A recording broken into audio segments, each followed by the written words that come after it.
आरती में ओम जनेन जन्यमय जंत देवास्तानि धर्माणि प्रथमान्यासन्नातेहनाकं महिमानः सजन्तत्र पूर्वे साध्याः सन्ति देवाः। ओम राधाकृष्णाभ्यां नमः। मंत्र पुष्पांजलिं समर्पयामि। पुण्य श्रीमद्भागवत महापुराणे की सभी भक्तगण अपने अपने स्थान पर बैठ जाएं।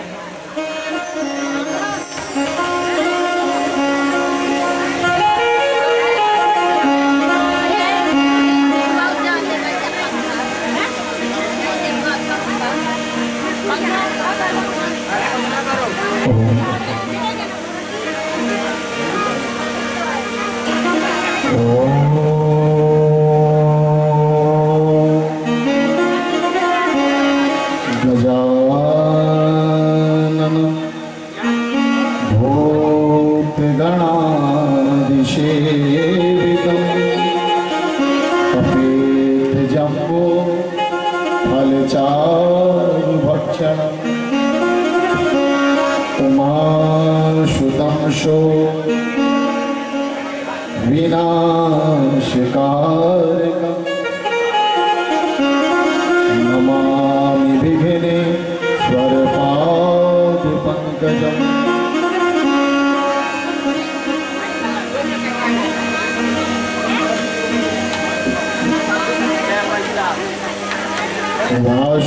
वासुदेवसुतं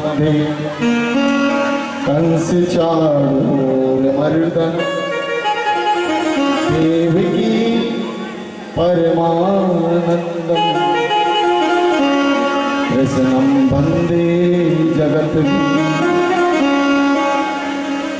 कृष्णाय वासुदेवाय हरये परमात्मने प्रणतक्लेशनाशाय गोविन्दाय नमो। या कुन्देन्दु तुषारहारधवला या शुभ्रवस्त्राभरणा या वीणा वरदण्डमण्डितकरा या श्वेतपद्मासना या ब्रह्मा चतुशंकर प्रभृतिभिर्देवैः सदा वन्दिता सा मां पातु सरस्वती भगवती निःशेषजाड्यापहा।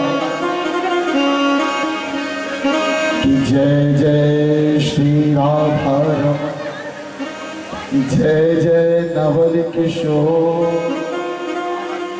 जय गोपी चित चोर प्रभु जय जय माखन चोर जय जय माखन चोर कन्हैया मेरी मटकी फोड़।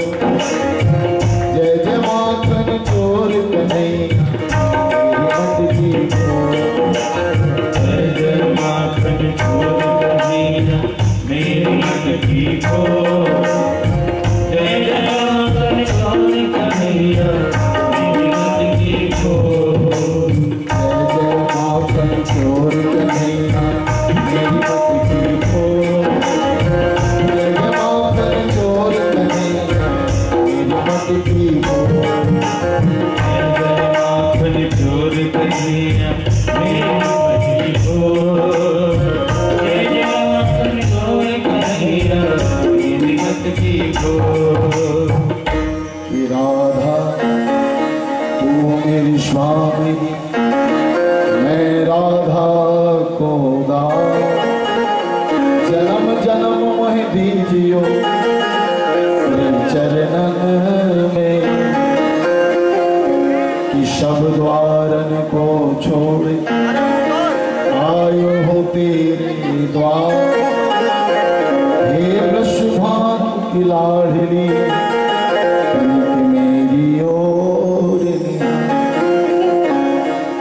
मेरी ओर निहार किशोर, मेरी ओर निहार, मेरी ओर निहार लाल, मेरी ओर निहार, मेरी ओर निहार किशोरी, मेरी ओर निहार, मेरी ओर निहार लाडली, मेरी ओर निहार, मेरी ओर निहार किशोर, मेरी ओर निहार, मेरी ओर निहार लाल, मेरी ओर निहार, मेरी ओर निहार किशोरी, मेरी ओर निहार, मेरी ओर निहार लाडली, मेरी ओर निहार।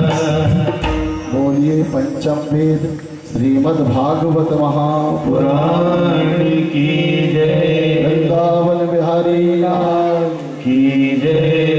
बोलिए पूज्य व्यास जी महाराज की जय। सभी आदरणीय जन अपने अपने हाथों को जोड़ें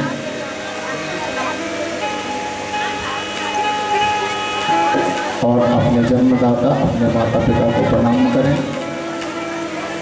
फिर अपने गुरुदेव को प्रणाम करें। पूजनीय सुखदेव जी, पूजनीय व्यास जी, पूजनीय शौनक जी, पूजनीय शुद्ध जी महाराज, पूजनीय गोकर्ण जी महाराज, सनत कुमार महाराज जी और भगवान शंकर माँ पार्वती हनुमंत लाल को सर झुकाकर प्रणाम करें। इष्ट देव को, कुल देव को, ग्राम देव को, आवाही देवी देवताओं को और माता रानी के चरणों में प्रणाम करें। उसके बाद हमारे जजमान श्रीमती गुलाबबाई सेन, श्री रामकिशोर रानी सेन, श्री उमाशंकर शांति सेन, श्री कामता प्रसाद शशि सेन एवं समस्त सेन परिवार का बहुत बहुत अभिनंदन है, जिन्होंने ये श्रीमद् भागवत कथा का आयोजन किया है। आप सबको बहुत सारी शुभकामनाएं। आए हुए श्रोतागणों को बहुत सारी शुभकामनाएं, माताओं बहनों को बहुत सारी शुभकामनाएं। आज कथा का चतुर्थ दिवस है, चौथा दिन है और आज की कथा भगवान श्री कृष्ण जन्मोत्सव की कथा है। आज आनंद का जन्म उत्सव है और आनंद के जन्म उत्सव में हम और आप शामिल होने आए हैं। आदरणीय श्रोताजनों, आज की कथा की शुरुआत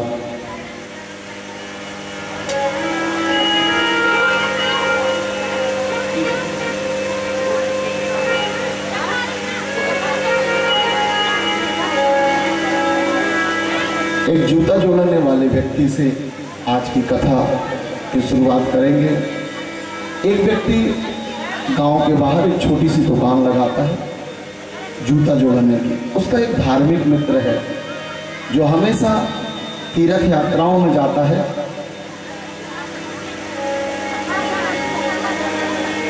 तीर्थ यात्राओं में जाता है और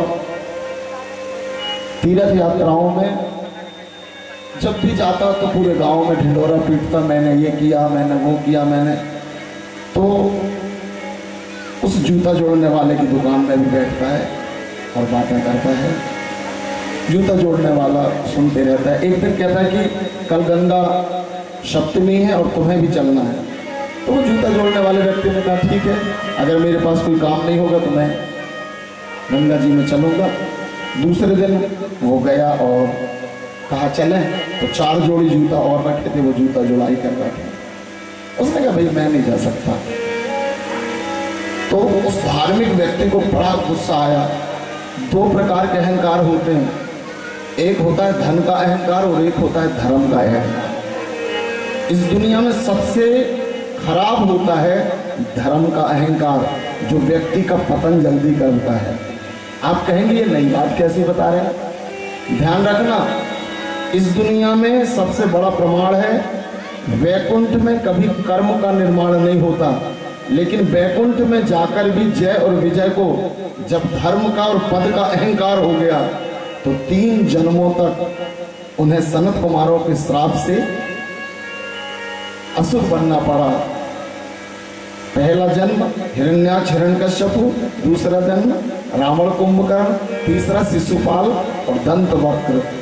पापी का अहंकार अज्ञानता का होता है, लेकिन धर्मात्मा का अहंकार जब धर्म का हो जाता है तो परमात्मा ही उसका पतन कर देते हैं। अगर श्रोता जन्म परमात्मा ही उसका पतन कर देते हैं। तो एक बात ध्यान रखना, परमात्मा से जुड़ने के लिए परमात्मा की भक्ति का अहंकार ना हो। उसको बड़ा अहंकार था, मैं तीर्थ करता हूँ, ये तो काम में लगे रहते हैं। दूसरे दिन जैसे ही जाने की बारी आई तो उसके पास जूते जोड़ने के लिए और आ गए। बोले भैया मैं नहीं जाऊंगा। बड़ी गुस्सा आई। बोले तुम तो केवल पैसे ही कमाते रहो, केवल पैसा केवल पैसा। तो बोले सुनो, आज की कमाई मेरी दिन भर की है, वो ले जा लो, लेकिन मैं काम नहीं छोड़ूंगा। वो 1 रुपये ले गए। जैसे ही धार्मिक मित्र ने गंगा में डुबकी लगाई, उसके बाद याद आया यार वो 1 रुपये रखे, तो उसने गंगा जी में छोड़ा।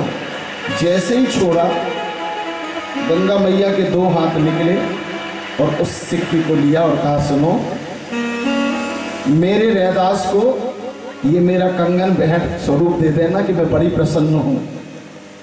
उसने कंगन देखा, 1 रुपये में इतना महंगा कंगन, ये मैं राजा को दूंगा, राजा रानी को देंगे, रानी इनाम देगी, मेरी सरकारी नौकरी लग जाएगी।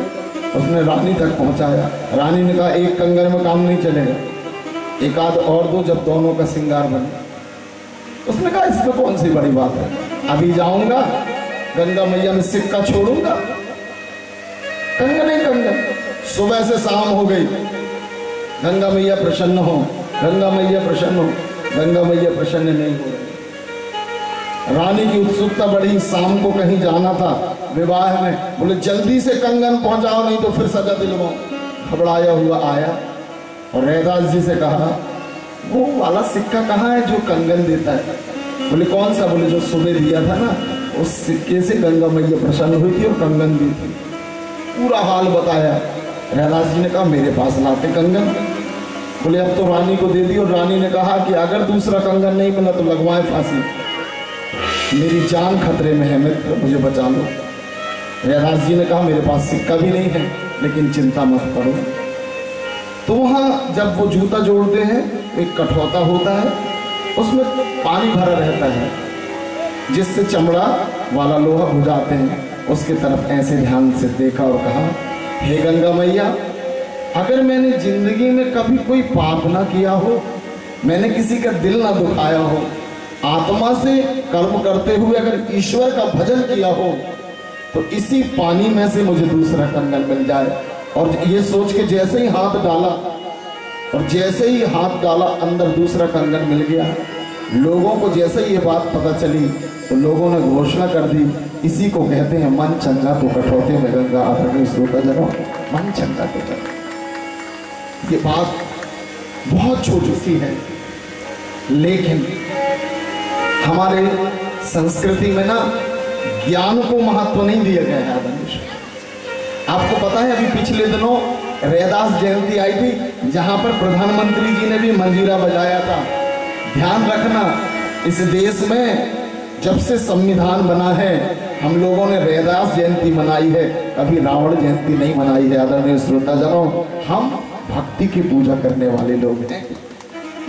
ज्ञान की पूजा ना हमने पहले की थी, ना आज करे हैं, ना आगे करेंगे, क्योंकि ज्ञान ज्यादा आने के बाद घमंड भी बनता है, अधर्म भी बनता है। लेकिन भक्ति जब भी बनेगी वो परमात्मा की प्रेमी बनेगी। आदरणीय श्रोताजनों, परमात्मा को मिलाने वाली बनेगी। तो कभी भी जब भी महत्व दें तो भक्ति को जरूर दें, हरे राम हरे कृष्ण को जरूर दें। और मैं आपसे एक बात पूछूं, सही में कंगन निकला होगा कठौता में से?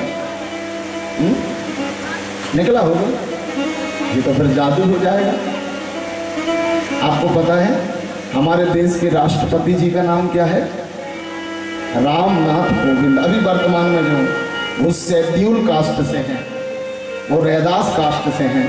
लेकिन आपको पता है बिना उनके साइन के कोई कानून नहीं बन सकता, बिना उनके साइन के कोई मंत्री शपथ नहीं ले सकता, कोई प्रधानमंत्री नहीं बन सकता। ध्यान रखना, जब निष्ठा पवित्र होती है ना, तो उसके हाथों से जहां वो साइन करते हैं वहीं सोना बन जाता है। और हमारे राष्ट्रपति इतने उच्च पद में पहुंचे हैं, ये भारत का गौरव है। आदरणीय श्रोताजनों, ये भारत का गौरव। जोर से बजाइए राष्ट्रपति जी। तो आइए, ऐसे देश में जहां पर जात पात को नहीं माना जाता, जहां पर रैदास समाज, ब्राह्मण समाज एक दूसरे के प्रेमी हैं। आपको पता है 4 वर्ण हैं हमारे देश में। कौन से वर्ण, कितने वर्ण हैं? ब्राह्मण, क्षत्रिय, वैश्य और शूद्र, है ना।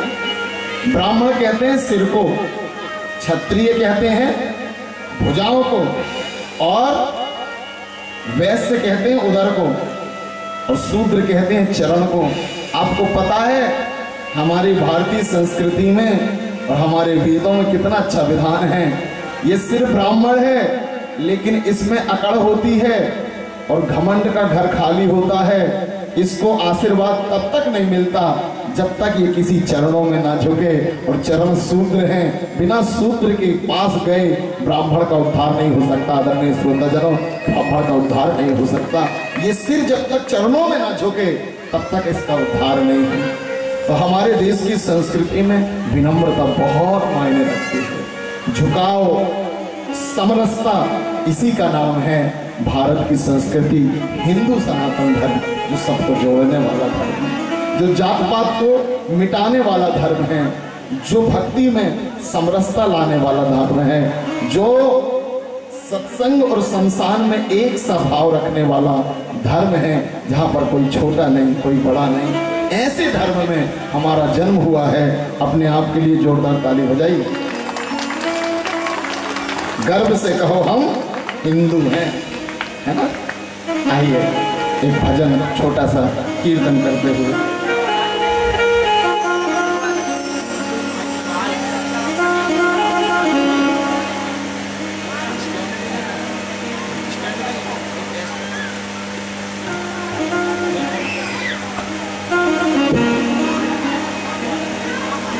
जय राधे कृष्ण गोविंद गोपाल राधे राधे।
संग में है।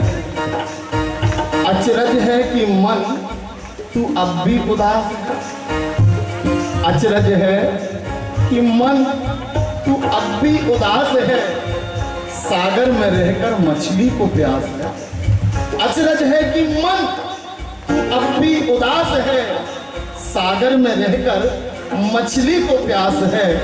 मंदिर मंदिर क्या खोजता है ईश्वर को, ईश्वर तो तेरे दिल के पास है, ईश्वर तो तेरी आत्मा के पास है। एक बार देखो तो वृंदावन में राधे राधे, पुनातक में राधे राधे, कुंज गली में राधे राधे, मान गली में राधे राधे, बरसाने में राधे राधे, नंदगांव में राधे राधे, गोकुल जी में राधे राधे, आत्मा राधे, राधे राधे, सांसें राधे, राधे राधे, धड़कन राधे, राधे राधे, कृष्ण भी राधे, राधे राधे, और भानु राधे। राधे राधे, राधे राधे, राधे राधे, राधे राधे, राधे राधे, राधे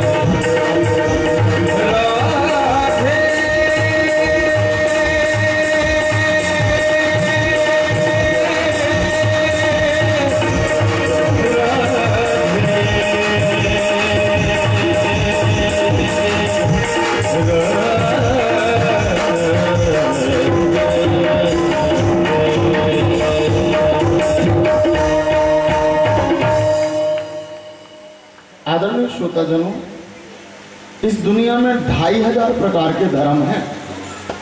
2500 प्रकार के धर्म हैं। हर धर्म 5 क्लास पढ़ लीजिए, आपको समझ में आ जाएगा। पहली से 5वीं तक पढ़ लो। ईसाई धर्म, मुस्लिम धर्म, सिख धर्म, जैन धर्म, यहूदी धर्म, नए धर्म, पुराने धर्म, अच्छे धर्म, बुरे धर्म, सारे धर्म आपको 5 क्लास 5वीं तक पढ़ने की जरूरत है और समझ में आ जाएगा।